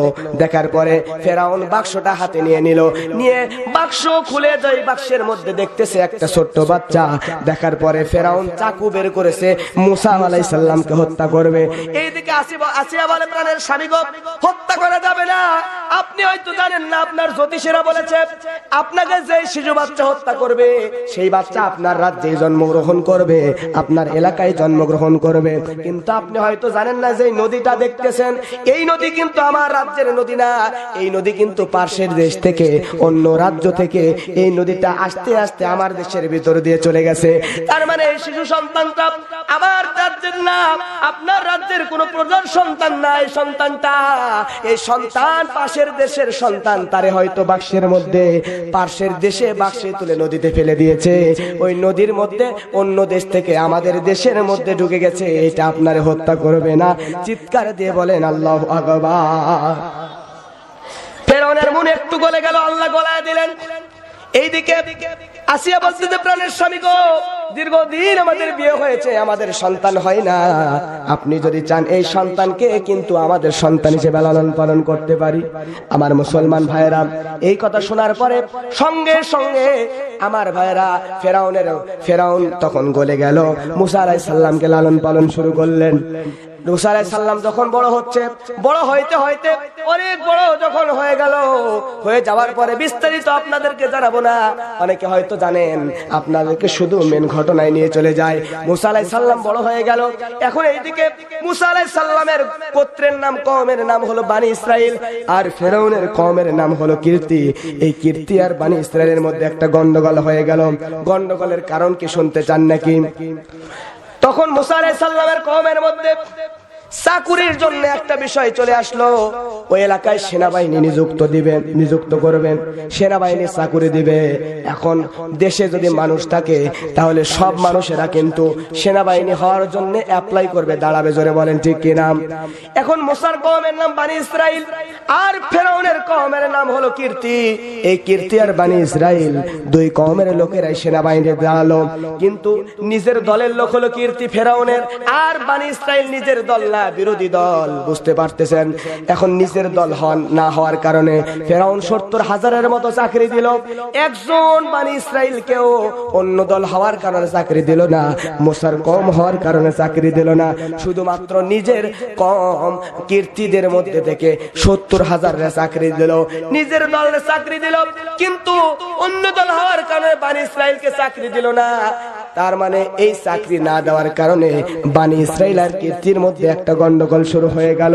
আমার মুসলমান ভাইয়েরা, বানি ইসরাইল আর কীর্তির মধ্যে গন্ডগোল শুরু হয়ে যাওয়ার পরে এইবার কীর্তির একজন আর বানি ইসরাইলের একজন মারামারি করতেছে।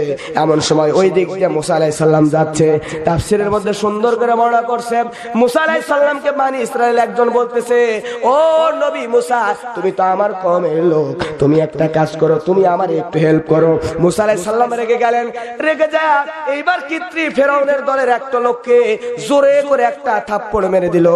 একটা থাপ্পড় মারার সঙ্গে সঙ্গে ওই লোকটা কিন্তু জায়গায় পড়ে মরে গেল। জোরে বলেন আল্লাহু আকবার। ফেরাউনের দলের লোক যখন মরে গেল, ফেরাউন বুঝতে পারলো তাহলে এই মুসা সেই মুসা, যেই মুসাকে আল্লাহ আমার হত্যা করার জন্য পাঠিয়েছে, আর আমি সেই মুসারে লালন পালন করলাম, এই মুসারে আর রাখা যাবে না, এই মুসারে দুনিয়া থেকে বিদায় করে দেওয়া লাগবে। মুসা আলাইহিস সালামের বিস্তারিত ঘটনা বলবার সংক্ষেপ করতেছি। হযরত মুসা আলাইহিস সালাম যখন তার দলের একজনকে হত্যা করলো, কিন্তু ইচ্ছা করে হত্যা করে নাই, শুধুমাত্র থাপ্পড় মারছে, এক থাপ্পড়ে মারা গেছে। এদিকে ফেরাউন বুঝতে পারলো এ আমার দলের লোক না, এর আর বাঁচতে দেওয়া যাবে না, এর হত্যা করতে হবে। ফেরাউন এলান করে দিল, সবার মধ্যে জানায় দিল, ও কওমের লোকেরা, আমার প্রজারা, তোমরা চলো, আমরা সবাই মুসা আলাইহিস সালামের হত্যা করব। মুসার কিন্তু দোষ ছিল না, মুসার দোষ একটাই, মুসা ফেরাউনের কাছে আল্লাহর দাওয়াত দিয়েছিল, মুসা ফেরাউনের কওম কীর্তিকে আল্লাহর দাওয়াত দিয়েছিল। আমার মুসলমান ভাইরা, এখন আল্লাহর দাওয়াত দেওয়ার কারণে আল্লাহর দাওয়াত দেওয়ার কারণে কিন্তু তার বিরোধিতা করেছে। জোরে বলেন ঠিক কিনা? আল্লাহ নবীর, বিশ্ব নবীর দাওয়ার কোনো দোষ ছিল না, হযরত মুসা আলাইহিস সালামের কোনো দোষ নাই, এইদিকে কারোই কোনো দোষ নাই, শুধুমাত্র একটাই দোষ, আল্লাহর জমিনে আল্লাহর দ্বীন কায়েম করা। এরপরে আল্লাহর জমিনে আল্লাহর জমিনে আল্লাহর শাসন, আল্লাহর বিধান কায়েম করা। ফেরাউনও চিন্তা করে, আবু জেহেলও চিন্তা করতেছিল, আল্লাহর জমিনে আল্লাহর দ্বীন যদি কায়েম হয়ে যায়, আল্লাহর শাসন যদি, আইন যদি কায়েম হয়ে যায়, তাহলে চুরি করার দায়ে আমাদেরও হাত কাটা পড়বে, আমাদের শাস্তি হয়ে যাবে, তারা তাদের চেয়ার হারিয়ে যাবে। শুধুমাত্র চেয়ার হারানোর ভয়ে ফেরাউন এবং আবু জেহেল আল্লাহর নবী, বিশ্ব নবীর বিরোধিতা করেছিল, হত্যা করতে চেয়েছিল। এইদিকে মুসাকেও ফেরাউন চেয়ার হারানোর ভয়ে হত্যা করতে চায়। আমার মুসলমান ভাইয়েরা, এইবারে চিন্তা করিয়া আল্লাহর নবী মুসাকে হত্যা করবে এলান করে দিল। আপনাদের কি কথা বুঝতে কষ্ট হয়? ঘুমায়া গেছেন ভাই? এক এক এলাকার এক এক রকম ভাষা, এদের বুঝতে কষ্ট হইতে পারে। আপনার এই এলাকায় নীলফামারী কত দূর? নীলফামারী সদরের এক জায়গায় একটা মাহফিল ছিল গত বছরে সম্ভবত। ওইখানে সিলেটের এক লোক জামাই, উনি থাকে লন্ডনে, নীলফামারীতে বেড়াতে আসছে। মাহফিল কমিটি তার বাড়ির জামাই, এখন ওই লোকরে খাওয়ানোর দায়িত্ব দিছে, এখন খাবার দিচ্ছে, খাবার খাচ্ছি। এখন খাবার খাইতে খাইতে ওই লোকটি এসে বলতেছে, হুজুর পোক খাবেন? কি খাবেন? পোক। জীবনে কোনোদিন নাম না শুনে বলতেছে, ভাই মনে হয় পোকামাকড় দিয়ে তৈরি করো খাবার, এসব খাবার খাবো না, নিয়ে চলে যান। নিয়ে চলে গেছে, কথা বুঝি নাই। যাওয়ার পরে কিছুক্ষণ পর প্রধান বক্তা যখন আসছে, আসার পরে ওনাকে বলতেছে যে হুজুর খান, বলে দিছে দুধ দিয়ে তৈরি, আতপ চাল দিয়ে তৈরি, মিষ্টি সুন্দর একটা সুঘ্রাণ আসতেছিল। বলেন তো খাবারটার নাম কি? পায়েস। তখন মনে মনে ভাবতে যে কি মিস করে ফেলেছি। চিন্তা করলাম যেভাবেই হোক এই খাবার খাওয়াই লাগবে। ওই লোক তখন বাহির থেকে আসলো, আসার পরে বললাম ভাই এদিকে আসেন। কাছে আসার পরে বলতেছি, ভাই আমার নওগাঁয় বলেন, বগুড়ায় বলেন, নাটোর বলেন, চাঁপাইনবাবগঞ্জ বলেন, রাজশাহীতে বলেন, আমার আশেপাশের জেলাগুলোতে আমরা মিষ্টি খাই খাবার খাওয়ার পরে, এটা বিশ্বনবীর সুন্নত, আপনারাও তো তাই খান। কিন্তু আপনি দিয়েছিলেন খাবার খাওয়ার মাঝখানে, এই জন্য বলেছিলাম খাবো না, এখন খাওয়া শেষ, এখন আনেন খাচ্ছি। ওই যে খালাম আর ভাষা বুঝি নাই, এই জন্য এই বিপদ থেকে বাঁচার পর থেকে নিয়ত করে রেখেছি বাংলাদেশের যে জেলাতেই যায়, ভারতের যেই প্রদেশে যায়, যদি বলে হুজুর পিটন খাবেন পিটন, বলবো নিয়ে আসেন। কারণ ভাই ওই এলাকার পিটন আমার এলাকার দেশি মুরগির রানও কিন্তু হবার পারে। এই জন্য আমার কথা বুঝতে তো কোনো অসুবিধা হচ্ছে না ভাই, অসুবিধা হলে বলেন, আবার বোঝাচ্ছি। আমার মুসলমান ভাইয়েরা মনোযোগ দিয়ে শুনতে হবে। এক এক এলাকার এক এক রকম ভাষা। আপনার ভাষাগুলো যদিও অনেক সুন্দর, কিন্তু সিলেটে যখন যায়, এরপরে যখন চট্টগ্রামে যায়, আমার সঙ্গে কথা বললে আমি বুঝতে পারি, আর ওরা ওরা কথা বললে আমি কিন্তু শুধু হা না করে কিছুই বুঝতে পারি না, আপনারাও বুঝতে পারবেন না। এই জন্য কথার যদি সমস্যা হয় তাহলে আমার বললে আমি বোঝানোর চেষ্টা করবো ইনশাআল্লাহ। আপনারা কি খুশি না বেজার? যারা হয়েছেন খুশি আবারও মুখে নিয়ে হাসি, উঁচু করে কাল্লা আওয়াজ দেবে, উঁচু করে কাল্লা চিৎকার দিয়ে বলেন সুবহানাল্লাহ। আমার মুসলমান ভাইয়েরা, এইবার ফেরাউন যখন গেল, যাওয়ার পরে এইবার ফেরাউন মুসা আলাইহিস সালামের হত্যা করবে। হত্যা করার জন্য মুসা আলাইহিস সালামের পিছু নিয়েছে। আল্লাহ মুসারে জানায় দেয়, ও মুসা, তোমারে ফেরাউন হত্যা করার জন্য তোমার পিছনে নিবে, তুমি এইখান থেকে তোমার বনি ইসরাইলের লোকদের নিয়ে তোমার কওমের লোকেদেরকে নিয়ে দূরত্ব নিরাপদ দূরত্বে চলে যাও। এমন কথা শোনার পরে আল্লাহর নবী মুসা তার কওমের লোকেদেরকে নিয়ে বনি ইসরাইলদেরকে নিয়ে তার ফেরাউনের এলাকা ছেড়ে মিশর ছেড়ে অন্য দেশের দিকে রওনা দিল। রওনা দিয়া রাস্তা দিয়ে হাঁটতে আছে যাইতে আছে, যাইতে এবার সামনে পড়েছে লোহিত সাগর। কি সাগর? লোহিত সাগর। লোহিত সাগর দেখার পরে ফেরাউনের সৈন্যরা পিছন পিছন আসতেছে। এইদিকে মুসা নবী বিপদে পড়ে আল্লাহরে বলতেছে, আল্লাহ আপনি আমারে এবার একটা বুদ্ধি শিখায়া দেন, কেমন করে আমি লোহিত সাগর পার হয়ে যাব। আল্লাহ রাব্বুল আলামিন মুসারে বলে, মুসা তোমার কাছে কিন্তু দুইটা মুজিজা আছে। কয়টা? একটা মুজিজা হলো বগলের মধ্যে থেকে এরকম করে হাত বের করলে নূর চমকাইতো। আর একটা মুজিজা হলো মুসা আলাইহিস সালামের কাছে আল্লাহর মুজিজা একটা লাঠি ছিল, যেটা শোয়েব আলাইহিস সালাম তারে দান করেছিলেন, হাদিয়া দিয়েছিলেন। জোরে বলেন আলহামদুলিল্লাহ। এই লাঠিটা আল্লাহ জানায় দেয়, মুসা তোমার কাছে যে লাঠিটা আছে, এই লাঠিটা তুমি লোহিত সাগরের মধ্যে বাড়ি দিয়ে দাও। আল্লাহ নবী মুসা এই লাঠিটা দিয়া যেই না লোহিত সাগরের মধ্যে ধাম করে একটা বাড়ি দিয়া দিল, আল্লাহ রাব্বুল আলামিন সাগরের মধ্যে দিয়া মুসার কওমদেরকে যাওয়ার জন্য বড় বড় রাস্তা বানিয়ে দিলেন। জোরে বলেন আল্লাহু আকবার। আল্লাহর নবী মুসা এবার রাস্তা দিয়ে হাঁটতে হাঁটতে, ঘোড়া বলেন, উট বলেন, দুম্বা বলেন, এগুলো নিয়ে তার কওমের লোকেদেরকে নিয়ে বনি ইসরাইলদেরকে নিয়ে রাস্তা দিয়ে হাঁটা শুরু করলেন। এইবার সমুদ্রের ভিতর দিয়ে রাস্তা পার হয়ে গেলেন।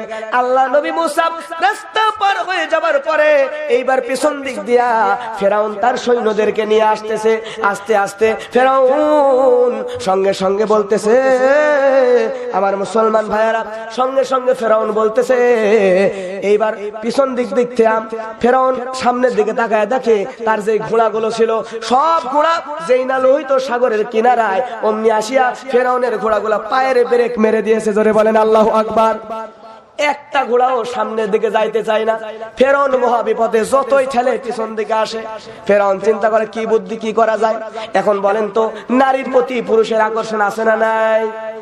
একটা নারী যদি খারাপ কাপড় পরিয়া এই রাস্তা দিয়ে হাইটা যায়, তাহলে যুবকরা কি ঠিক থাকবে ভাই? ওরা কিন্তু পাগল যেরকম দেখেন, একটা পাগল রাস্তা দিয়ে হাইটা গেলে ওই পাগলের পিছনে ছোট্ট বাচ্চারা চিল্লাইতে চিল্লাইতে দৌড়িয়া জোট বেঁধে কিন্তু পিছন পিছন দৌড়ায়। জোরে বলেন ঠিক কিনা? এরকম করে আমি নিজে দেখেছি। আজকে বগুড়া শহর দিয়ে আসতেছিলাম, আবার ঢাকা আশুলিয়াতে বগুড়া শহরের মধ্যে যখন আসলাম, একটা মেয়ে এমন খারাপ পোশাক পরেছে, এই মেয়েটা হাঁটে হাঁটে রাস্তা দিয়ে যাচ্ছে সাত মাথার উপর দিয়ে।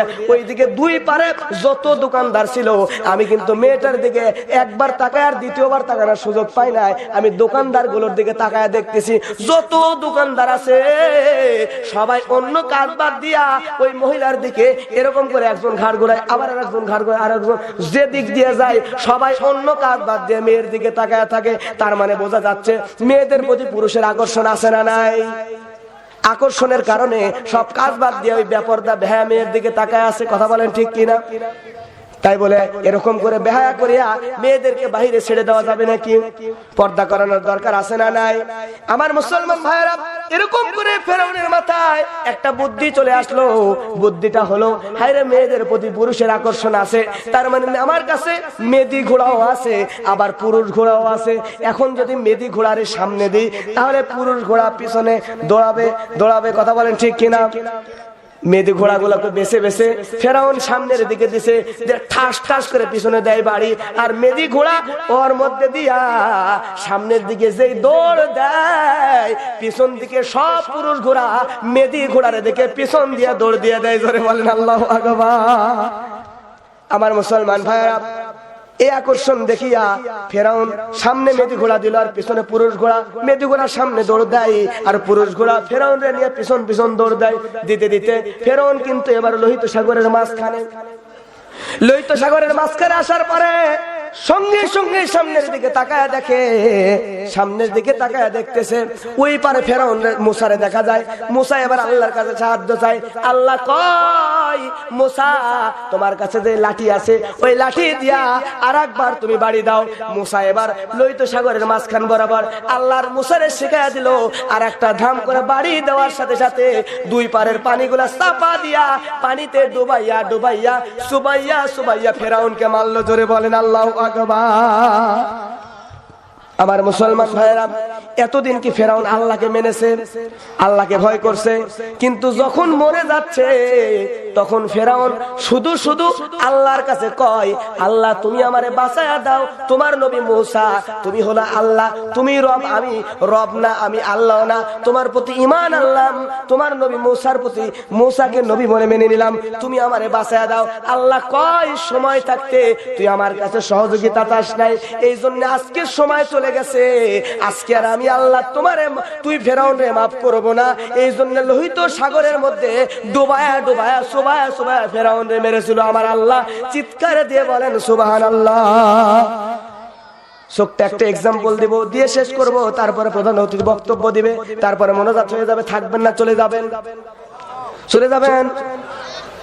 আমার মুসলমান ভাইরা, আপনারা ব্যাং চেনেন কি চেনেন না? ইঁদুর চেনেন?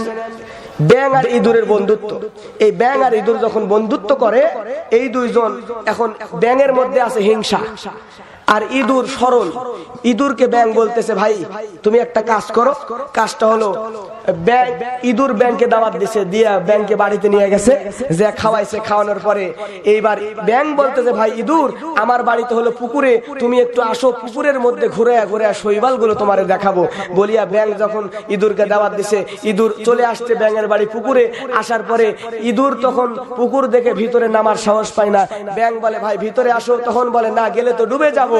তখন এইবার ব্যাং ভিতর থেকে বলতেছে, ডুববা না, একটা বুদ্ধি আছে, আমার পা আর তোমার পা এক জায়গায় করে দড়ি দিয়ে বেঁধে দিলে আমিও ভেসে থাকবো, আমার সাথে তুমিও ভেসে থাকবা। এই কথা বলিয়া ব্যাংকে আর ইঁদুরকে ব্যাং নিয়ে পুকুরের মধ্যে ঢুকছে। ঢুকার পরে মাছ বরাবর এসে ব্যাং এবার একবারে জোরে নিঃশ্বাস নিয়ে মুখটা ফুলাইয়া ভিতরে দিছে ডুব। পানির নিচে যখন চলে গেছে, এখন বলেন তো ব্যাঙের নিঃশ্বাস কম না বেশি? ইঁদুরের নিঃশ্বাস কম না বেশি? কম। ব্যাং নিচে চলে গেছে, যাওয়ার পরে দম আটকে চুপ করে বসে আছে, আর ইঁদুর এদিক ছটফট করতে করতে লাঞ্চ ফেটে পানির মধ্যে দম ফেটে মারা গেছে। মারা যাওয়ার পরে এখন অনেক দিন, 2-3 দিন পার হয়ে গেছে। যাওয়ার পরে ইঁদুর মরে একবারে পচে উপরে ভেসে উঠছে পানির মধ্যে। মরা জিনিস ভাসে না, ডুবে ভেসে উঠছে। এখন ওই দিক দিয়ে একটা সিল উড়ে উড়ে যাচ্ছিল। উড়ে উড়ে যাইতে যাইতে এখন এই সিলটা অনেক দূর থেকে ক্ষুধার জ্বালায় 2-3 দিন খাবার খায় নাই, নিচে তাকায় দেখে যে একটা কি যেন পুকুরের মধ্যে ভাসতেছে। ক্ষুধার জ্বালায় পচা না ভালো নাকি দেখেনি শোনেনি, নিচে নামিয়া ইঁদুরটাকে খপ করে ধরে উড়িয়া একটা শিমুল গাছের উপরে নিয়ে গেছে। শিমুল গাছের ডালে রেখে এইবার ওই ইগলটা, সিলটা এইবার ইঁদুরের পিঠের উপর দিয়ে ঠুকর দিয়ে দিয়ে গোস্ত তোলে আর খায়। আচ্ছা বলেন তো, মরা ইঁদুরকে ঠুকর দিয়ে দিয়ে খাচ্ছে, এই ইঁদুরের কি কষ্ট হবে ভাই? ও বুঝতেই পারবে না, কারণ আগেই মরে গেছে। আর মরে গেছে ওরা ভালো করে যখন খেয়ে ফেললো, খেয়ে ফেলার পরে এইবার এই সিল চিন্তা করে, আহারে দুর্গন্ধযুক্ত খাবার খেলাম, পেট তো ভরলো কিন্তু মুখ তো গন্ধ হয়ে গেছে, এবার টাটকা কোনো খাবার খাওয়া লাগবে। এদিক সেদিক তাকায় দেখে, এইবার ব্যাঙটা বলেন তো কোথায়? পানিতে কিভাবে? পায়ের সঙ্গে ওই ইঁদুরের পা আর ব্যাঙের পা কিন্তু জয়েন্ট করা ছিল দড়ি দিয়ে। ইঁদুর যখন গাছের ওপর, ব্যাঙ ওই পারে ঝুলতেছে, নিচে তাকায় ব্যাঙরে ঘপ করে ধরিয়া উপরে তুলছে, তুলে উল্টা করে ধরিয়া এখন বুকের উপর পা তুলে দিয়া ব্যাঙটা বলেন তো জীবিত আছে না মরে গেছে? মরে গেছে, জীবিত আছে।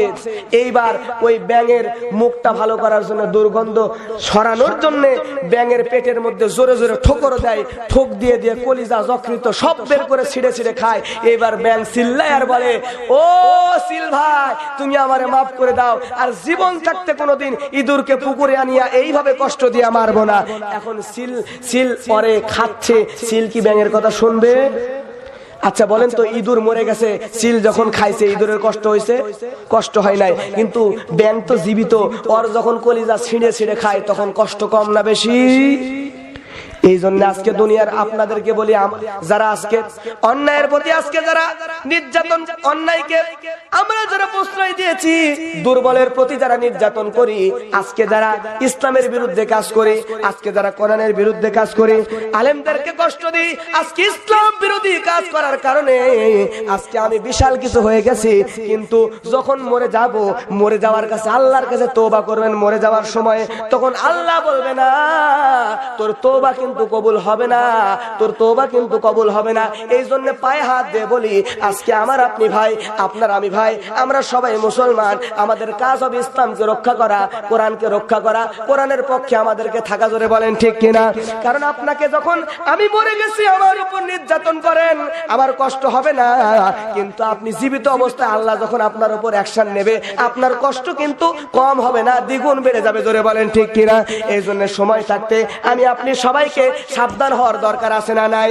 সবার মধ্যে আল্লাহ ঈমান ঢুকায়া দিক, সবাইকে আমল করার তৌফিক দান করুক। আজকে সবাইকে এক হয়ে ইসলামকে আগে নিয়ে যাওয়ার আজকে তৌফিক আল্লাহ দান করুক। আমাদের সব ভাইদেরকে আমরা যে যা দল করি না কেন, সবাইকে এক হয়ে ইসলামের পক্ষে কাজ করার তৌফিক দান করুক। জোরে বলেন আমিন। এই হাতটার নাম কি বলেন? ডান হাত। এই হাতে আঙ্গুল আছে কয়টা? 5টা। এইটার নাম বৃদ্ধা আঙ্গুল। এইটা আরেকটা, এইটা আরেকটা, এইটা আরেকটা, এইটা আরেকটা।